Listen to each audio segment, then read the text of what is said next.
3. The story of Jesus is a central narrative in Christianity. According to the Bible, Jesus Christ was born in Bethlehem to the Virgin Mary and Joseph.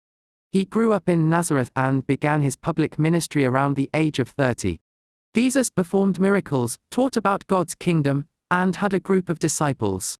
One of the most significant events in his life is the crucifixion, where he was sentenced to death by crucifixion under the Roman governor Pontius Pilate.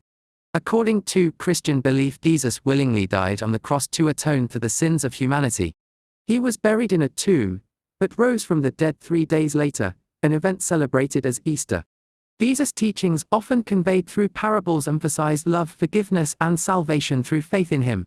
His life and teachings has had a profound impact on Christianity and continue to be a source of inspiration to billions of people worldwide.